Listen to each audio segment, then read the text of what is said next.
I liked that you were talking about, good jobs and the technology corridor and all of that. I work for a small company started by a Taiwanese immigrant. I introduced you to her at the Democratic Ball. Yeah. She's a lovely person, and she's one of these people who started a business with the idea of using the profits to do good things.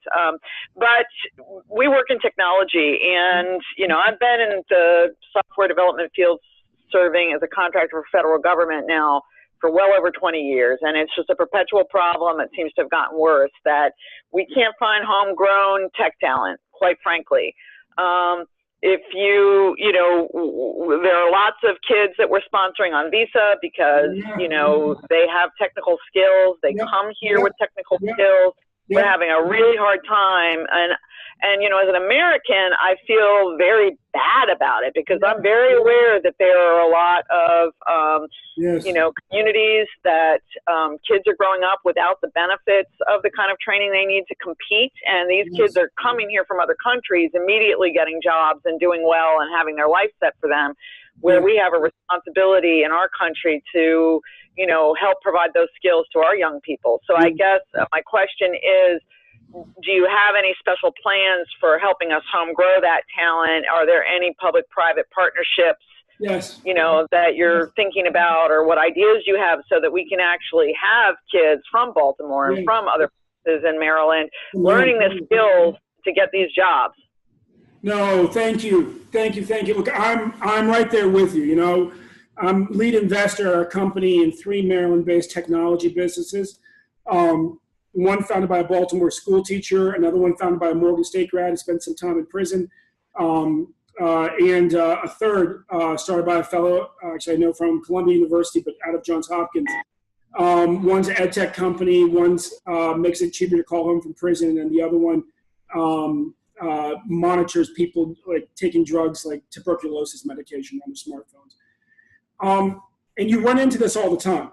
I mean, the secret here in Maryland, to the pride of Maryland in many ways, is that we are one of the few states that's truly great at attracting the best trained young people from across the country to come live here, work in industry, work in government. But what that masks is that we're as ragged when it comes to preparing our own young people as pretty much any other state south of the Mason-Dixon. And we really have the opportunity, because we're one of the most progressive and forward-thinking and tech-infused states, to move forward just as fast as we want to. And when I'm governor, we will make sure that every child starting at age 6 is taught coding in the public schools, not like on like day of code, no, like every day. The way that we teach reading and writing and arithmetic, it will be as important to them in the future as those other skills. 1, 2, we will have a real robust ongoing relationship with business leaders in our state, so we know where the puck is headed and what they need, and that we're training young people in the types of coding that they'll need.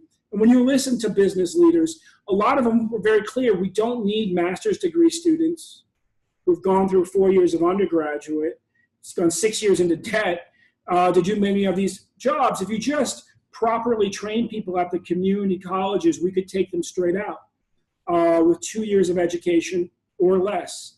And so we'll also make sure, and we have some really cutting edge community colleges in Maryland, we'll make sure that we have the most dynamic relationship between industry and our public and private universities of any state in the country, and that we move into the area of stackable degrees, which is what tech often needs, right? So you're a computer scientist, but you don't know this language. Well, we'll teach you in that language at night in a month so you can get the next job, that type of thing. But if you do that 4, 5, 6, 8 times, maybe you'll end up with that master's degree in time, because you can stack up your degrees.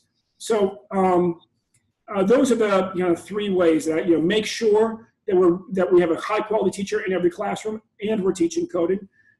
Make sure that we have a dynamic relationship with business leaders, so we're actually training young people in the ways that they're going to need for their workforce now and in the future, and then make sure that we make sort of retraining for existing opportunities as light and easy to do continuously as possible, because that's the nature of technical jobs. You've got to keep training.